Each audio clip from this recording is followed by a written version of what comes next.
अस्सलाम वालेकुम dear students. स्टिकोमेट्री का ये सेकंड लेक्चर है। लास्ट लेक्चर में हमने सीखा कि स्टिकोमेट्री क्या होती है और किस किस्म की इंफॉर्मेशन हमें प्रोवाइड करती है। तो stoichiometry is a branch of chemistry that deals with quantitative relationship between reactants and products in a balance chemical equation. तो आज हम उसको अप्लाई करके देखेंगे कि अगर हमें कोई इंफॉर्मेशन दी गई हो अबाउट अ केमिकल रिएक्शन, तो उस इंफॉर्मेशन से हम क्या रिजल्ट जो है वो गेन कर सकते हैं। तो फॉर एग्जांपल आज जो है वो एक प्रॉब्लम मैंने आपके सामने रखी है। So we are provided with reaction जिसमें 100 gram of aluminium powder reacts completely with excess of air to produce aluminium oxide. तो हमने ये कैलकुलेट करना है कि कितना एल्यूमिनियम ऑक्साइड बनेगा। ठीक है, तो बच्चों याद रखिएगा, जब भी इस किस्म का प्रॉब्लम आएगा, जब आपने कोई कैलकुलेशन करनी होगी, तो सबसे बुनियादी बात क्या होगी, इंपॉर्टेंट बात क्या होगी कि आपने उसको बैलेंस इक्वेशन की फॉर्म में लिखना है। अगर आप इक्वेशन नहीं लिख पाते या आपकी इक्वेशन इनकम्प्लीट है या बैलेंस नहीं है, तो हम स्टिकोमेट्री को अप्लाई नहीं कर सकते। तो इस प्रॉब्लम को सॉल्व करने के लिए जो भी इंफॉर्मेशन गिवन है उसको आपने इक्वेशन की फॉर्म में लिखना है। तो इस रिएक्शन की इक्वेशन ये बनती है। तो एल्यूमिनियम पाउडर्ड फॉर्म में है, वो ऑक्सीजन के साथ रिएक्ट करती है और एल्यूमिनियम ऑक्साइड बनाती है। इसको हम बैलेंस करेंगे। So 4 moles of aluminum react with 3 moles of oxygen to produce 2 moles of aluminum oxide। तो ये इन्फॉर्मेशन हमारे पास पहले से मौजूद है। ठीक है जी, तो इसको हमने अप्लाई करना है और इस क्वेश्चन का आंसर निकालना, फाइंड करना हमने। हमारे पास जो डाटा है वो क्या है, सिर्फ हमें 100 ग्राम ऑफ एल्यूमिनियम के बारे में पता है कि that is provided. So 100 gram of aluminium को आप मोल में कन्वर्ट कर लेंगे, क्योंकि हमें जो इन्फॉर्मेशन इक्वेशन से मिलती है वो मोल की फॉर्म में मिलती है। आल्दो इसको हम मैस में कन्वर्ट कर सकते हैं, लेकिन इसका जो स्टैंडर्ड तरीका है सॉल्व करने का वो यही है कि आप इसको मोल की फॉर्म में ही लें। जो भी आपको यहाँ पे गिवन होगा रिएक्टेंट या प्रोडक्ट का मैस, उसको आपने मोल में कन्वर्ट करना है। तो 100 ग्राम को आपने मोल में कन्वर्ट कर लिया।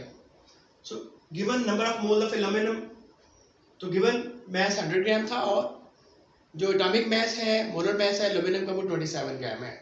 So that comes out to be 3.7 mole. It means we are provided with 3.7 moles of aluminum that will react with excess of oxygen. ठीक है जी। अब इसको हमने सॉल्व कैसे करना है, सॉल्व करने का जो सिंपलेस्ट वे है मैं आपके साथ वही शेयर करूंगा। उसका तरीका है कि आपने इसको क्या करना है, इसको आपने दो पार्ट्स में डिवाइड कर लें। यानी जो इन्फॉर्मेशन गिवन है वो आप लेफ्ट साइड पे लिखेंगे और जो आपने कैलकुलेट करना है, फाइंड करना है, वो आप राइट साइड पे लिखेंगे। सो डिजायर्ड वर्सेस गिवन। ठीक है, अब बैलेंस इक्वेशन में क्या इन्फॉर्मेशन है, सबसे पहले आप वो लिखेंगे। So 4 moles of aluminium will react with excess. अब चूंकि हमें यहाँ पे ऑक्सीजन के मोल मेंशन करने की जरूरत नहीं है, because you are only given number of moles of aluminium. So 4 gram of aluminium, 4 moles of aluminium will produce 2 moles of aluminum oxide। ये हमें कहां से पता चला, बैलेंस इक्वेशन से। ठीक है, no 1 mole of aluminum will produce 2/4 यानी desired by given number of moles of aluminum oxide।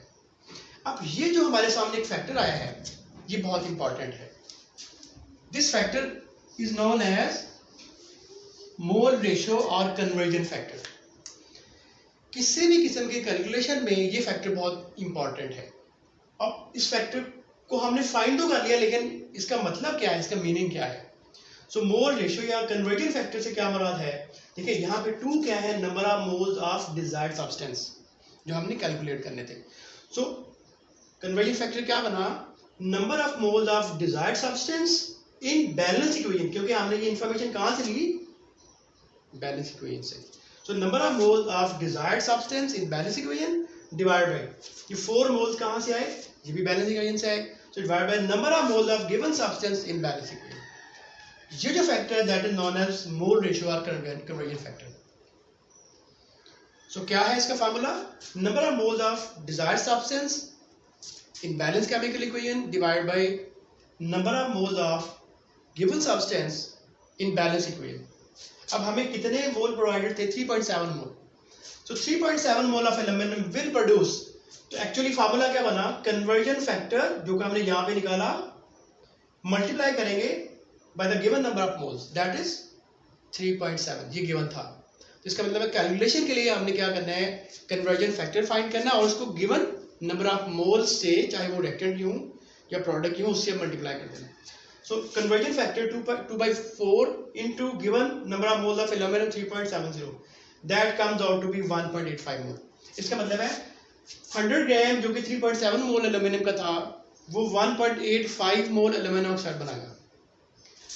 अब जो कि हमें इस क्वेश्चन में मास ऑफ एल्यूमिनियम ऑक्साइड पूछा गया है तो हम इन नंबर ऑफ मोल्स को मास में कन्वर्ट कर लेंगे। अब एल्यूमिनियम ऑक्साइड के जो मोलर मास है वो 102 ग्राम्स है, तो हमने क्या करना है, number of moles multiplied by its molar mass. So 102 multiplied by 1.85 that comes out to be 188.7 grams. ठीक है, तो इस तरीके से हमने कैलकुलेशन की। तो आसान तरीका क्या है इसको समझने का, आपके पास प्रॉब्लम कोई भी हो, चाहे आपको प्रोडक्ट का मास फाइंड करने के लिए कहा जाए या प्रोडक्ट गिवन हो रिएक्टेंट का मास फाइंड करने के लिए कहा जाए, इंपॉर्टेंट तरीन बात क्या है कि आपने उस प्रॉब्लम में कन्वर्जन फैक्टर ढूंढना है। और कन्वर्जन फैक्टर ढूंढने का आसान तरीका क्या है कि आपने बैलेंस इक्वेशन से इंफॉर्मेशन लेनी है। बैलेंस इक्वेशन में जो चीज़ गिवन है उसको आप राइट साइड पे लिखेंगे और जो चीज़ डिजायर्ड है यानी जो कैलकुलेट करनी है उसको आप राइट साइड पे लिखेंगे। गिवन को लेफ्ट साइड पे और डिजायर्ड को राइट साइड पे, और उनका आपस में रिलेशनशिप देखेंगे। ठीक है, so from this equation 4 mole of aluminium will produce 2 mole of aluminium oxide. तो यहाँ से हमें कन्वर्जन फैक्टर मिलेगा। तो कन्वर्जन फैक्टर क्या है, number of moles of desired substance in balance equation divided by number of moles of given substance in balance equation. तो conversion factor के साथ फाइनली आपने क्या करना है, जो आपको गिवन क्वांटिटी होगी उससे मल्टीप्लाई कर देना है, लेकिन उसके नंबर ऑफ मोल लेने हैं। तो इस एग्जांपल में 3.70 से हमने मल्टीप्लाई कर दिया, तो इस केस में हमारे पास आंसर आ गया। ठीक है, तो आइए एक और एग्जांपल देखते हैं ताकि आपको ये मजीद वाज़ेह हो सके कि किस तरह से हम कैलकुलेशन करेंगे। जी dear students, now we have a second problem. तो इसको समझने के बाद आपको मुकम्मल अंदाज़ा हो जाएगा कि किस तरह से हम कैलकुलेशन कर सकते हैं। अब इस एग्जांपल में प्रोडक्ट गिवन है, 500 gram of iron ore is produced by the reaction of iron oxide with carbon monoxide. मतलब इस रिएक्शन में, इस एग्जांपल में हमें ये बताया गया कि आयरन कितना बनता है, 500 ग्राम बनता है। और क्या रिएक्ट कर रहा है, गिवन क्या है, इसकी क्वांटिटी हमें गिवन है और ये बताया गया है कि कितनी अमाउंट इसकी चाहिए हमें 500 ग्राम आयरन ओर को हासिल करने के लिए। तो ये बैलेंस इक्वेशन है, सारी इंफॉर्मेशन इसमें मौजूद है मोल रेशियो की फॉर्म में। और गिवन क्या है, given number of moles of iron is equal to 500 gram. अब इस एग्जांपल में जो गिवन है वो प्रोडक्ट है। लास्ट एग्जांपल में गिवन क्या था, रिएक्टेंट की अमाउंट गिवन थी और हमने प्रोडक्ट की अमाउंट फाइंड करनी थी। और इस एग्जांपल में प्रोडक्ट की अमाउंट गिवन है और हमने रिएक्टेंट की अमाउंट फाइंड करनी है। तो जो उसकी गिवन अमाउंट है 500 ग्राम, उसको मोल में कन्वर्ट कर लिया हमने, that comes out to be 8.93 moles. तो 8.93 मोल आयरन बनता है by the reaction of this iron ore with excess of carbon monoxide. ठीक है, तो आइए देखते हैं कि हमें हमारा जो रेशियो है वो किस तरह से डेवलप होता है। सो गिवन हमारे पास आयरन है जो कि इस केस में प्रोडक्ट है, और डिजायर्ड क्या है, आयरन ऑक्साइड जो कि इस केस में रिएक्टेंट है। सो ये बैलेंस इक्वेशन से 2 moles of iron will be produced from 1 mole of iron oxide और 1 mole will be produced from 1/2, यानी कन्वर्जन फैक्टर क्या बना, 1 number of moles of desired from balance equation divided by 2 number of moles of given from balance equation. ठीक है, तो 1/2 is the conversion factor. अब हमें 8.93 मोल given थे, तो लास्ट में क्या करेंगे, 8.93 मोल कितना को प्रोड्यूस करने के लिए कितना रिक्वायर्ड होगा, हमने कन्वर्जन फैक्टर से इस गिवन नंबर ऑफ मोल्स को मल्टीप्लाई कर देना है। तो that comes out to be 4.47 moles. तो 4.47 मोल Fe2O3 रिक्वायर्ड है 500 ग्राम आयरन ओर को बनाने के लिए। ठीक है, तो इसका मतलब है स्टिकोमेट्रिक कैलकुलेशन में गिवन अमाउंट ऑफ रिएक्टेंट से हम प्रोडक्ट की अमाउंट फाइन कैलकुलेट कर सकते हैं, या अगर हमें प्रोडक्ट की अमाउंट बताई गई हो तो उससे हम ये बता सकते हैं कि उसके लिए कितनी अमाउंट ऑफ रिएक्टेंट रिक्वायर्ड है। In any case we can carry out calculations. ठीक है, तो ये तो अगर सिंपल क्वेश्चन इस तरह से है कि अगर आपके पास दो रिएक्टेंट्स हैं या एक रिएक्टेंट है, जैसा कि इस केस में दो रिएक्टेंट थे, एक एक्सेस में दिया गया था और एक की अमाउंट गिवन थी, उस केस में तो हमारी जो प्रॉब्लम है वो क्लियर होती है। लेकिन अगर आपको ऐसी प्रॉब्लम आ जाए जिसमें दोनों की अमाउंट्स गिवन हो, तो मैं आपके सामने एक छोटी सी एग्जांपल रखता हूँ और ये आपके लिए फूड फॉर थॉट भी होगा, जो आप इस पर आपने सोचना है कि इसको हम कैसे सॉल्व करेंगे। जी students, this is last example जो आपने देखनी है। अच्छा, इस एग्जांपल में हाइड्रोजन और ऑक्सीजन रिएक्ट कर रहे हैं और वाटर बन रहे हैं। अब ये प्रॉब्लम इस तरह से है कि उसने कहा है कि 10 gram of each hydrogen and oxygen react to produce water, यानी हाइड्रोजन के भी 10 ग्राम गिवन है और ऑक्सीजन के भी 10 ग्राम गिवन है और वाटर बन रहा है। वो बता रहा है, पूछ रहा है कि कितना वाटर बनेगा। अब इसमें स्टूडेंट जो पहली जो गलती खाते हैं या जो उनको कन्फ्यूजन का शिकार हो जाते हैं वो क्या होता है, स्टूडेंट ये समझते हैं कि 10 gram of each are given, यानी 10 ग्राम हाइड्रोजन के गिवन है और 10 ग्राम ही ऑक्सीजन के गिवन है।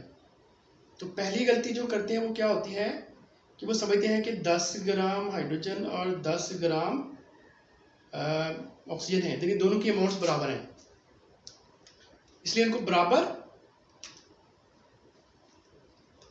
इसलिए क्या होगा कि दोनों को equal amount of product produce करना चाहिए। ठीक है, जबकि ऐसा नहीं है, क्योंकि हम जो कैलकुलेशन है वो मोल रेशियो को बुनियाद पे करते हैं। ठीक है, तो ये देखिए हमारे पास ये मोल रेशियो, यहाँ से हम बैलेंस इक्वेशन से निकालेंगे। अब इस क्वेश्चन में जहाँ पे दोनों रिएक्टेंट्स के अमाउंट्स गिवन हों, यानी इनमें से किसी एक को एक्सेस में ना बताया गया हो बल्कि दोनों की अमाउंट्स गिवन हों, यहाँ पे दोनों की अमाउंट गिवन है 10 ग्राम हाइड्रोजन और 10 ग्राम ऑक्सीजन, उस केस में इस क्वेश्चन को आपने उसी मेथड से जो हम पहले सीख चुके हैं, दोनों के लिए अमाउंट ऑफ प्रोडक्ट निकालना है। तो फॉर एग्जाम्पल 10 ग्राम यहाँ पे हाइड्रोजन गिवन थी, तो 10 ग्राम हाइड्रोजन के मोल बना ले, कितने बनेंगे 10/2 इज इक्वल टू 5 मोल, यानी we are provided with 5 mole of hydrogen. और 10 ग्राम ऑक्सीजन गिवन थी, उसके भी हमने मोल कन्वर्ट कर लिए, 10/32 इज इक्वल टू 0.31 मोल, यानी एक्चुअल में 5 moles of hydrogen are given and 0.3 moles of oxygen are given to react together. ठीक है, दोनों से हम निकालेंगे, कैलकुलेट करेंगे। तो इस केस में जब हम कैलकुलेशन करते हैं तो from this balance equation 2 moles of hydrogen will produce 2 moles of water and 1 mole will produce 2/2, यानी ये कन्वर्जन फैक्टर आ गया, और 5 mole will produce 2/2 into 5 that is equal to 5 moles. 5 mole की मैस बना लें तो 5 into 18 90 ग्राम वाटर प्रोड्यूस होगा। जो गिवन अमाउंट ऑफ हाइड्रोजन है 10 ग्राम, उससे maximum 90 gram of water will be produced. इस तरह से जो 10 ग्राम ऑक्सीजन प्रोवाइडेड थी, उससे 1 mole of oxygen will produce 2 mole of water. ठीक है, और यही इसका कन्वर्जन फैक्टर होगा, यानी कन्वर्जन फैक्टर इज 2/1 और 0.31 मोल जो गिवन थे that will produce 2/1 into 0.31 0.62 moles of water will be produced. इसको आप मैथ्स में कन्वर्ट करेंगे तो 11.16 ग्राम वाटर प्रोड्यूस होगा। तो एक ही क्वेश्चन में from the given amount of reactants हमारे पास दो आंसर्स आ रहे हैं। पहला आंसर है 11.16 ग्राम, यानी अगर हम ऑक्सीजन की अमाउंट को लें, उसको कंसिडर करें, तो मैक्सिमम अमाउंट ऑफ प्रोडक्ट 11.16 ग्राम बनना चाहिए। लेकिन अगर हम हाइड्रोजन के अमाउंट ऑफ रिएक्टेंट को लें तो उससे जो मैक्सिमम अमाउंट ऑफ प्रोडक्ट बनेगा वो 90 बनेगा। तो अब किसको हम देखें, मतलब या तो 90 ग्राम प्रोडक्ट बनेगा या 11.16 ग्राम बनेगा या दोनों का एवरेज बनेगा। तो बच्चों इस बात पे आपने सोचना है कि अगर इस तरह का प्रॉब्लम आ जाए जिसमें दोनों रिएक्टेंट्स के अमाउंट्स गिवन हो, उस केस में प्रोडक्ट कितना बनेगा, इतना बनेगा या दोनों का एवरेज बनेगा, इसमें सोचें। इंशाल्लाह जो हमारा नेक्स्ट लेक्चर है वो इसी के मुताबिक होगा कि अगर इस तरह की प्रॉब्लम हो हमारे पास तो उसको हम कैसे सॉल्व करेंगे। ठीक है, ओके, अल्लाह हाफिज़।